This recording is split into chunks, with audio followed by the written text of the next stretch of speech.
ক্রোয়েশিয়াকে 3-1 গোলে হারাল ব্রাজিল। ছবি সংগৃহীত। কোনটা ছেড়ে কোনটা দেখবেন? আজ ভোরে বাংলাদেশের ফুটবল প্রেমীরা কিছুটা দ্বিধাদ্বন্দ্বে পড়ে গিয়েছিলেন। কারণ দুই চিরপ্রতিদ্বন্দ্বী ব্রাজিল আর্জেন্টিনার খেলা তো চলছিল একই সময়ে। জয় পেয়েছে দুই দলই, যার মধ্যে আর্জেন্টিনা পেয়েছে 5-0 গোলের বিশাল জয়। 10 জনের ফ্রান্সের বিপক্ষে গত 26শে মার্চ জিততে পারেনি ব্রাজিল। সেই ম্যাচ ফরাসিরা জেতে 2-1 গোলে। আজ ব্রাজিল শেষ মুহূর্তের ম্যাজিকে হারাল ক্রোয়েশিয়াকে। আর আর্জেন্টিনার বিশাল জয়ে এসেছে জাম্বিয়ার বিপক্ষে। 18ই মে বিশ্বকাপের চূড়ান্ত দল ঘোষণা করবে ব্রাজিল। অরল্যান্ডোর ক্যাম্পিং স্টেডিয়ামে আজ ক্রোয়েশিয়ার বিপক্ষে ম্যাচটাই ব্রাজিলের শেষ প্রীতি ম্যাচ। শেষ 5 মিনিটের 2 গোলে ক্রোয়েশিয়াকে 3-1 গোলে হারিয়েছে ব্রাজিল।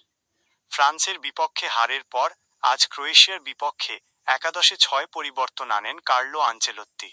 প্রথমার্ধের খেলা শেষ হওয়ার আগ মুহূর্তে গোলের দেখা পায় ব্রাজিল।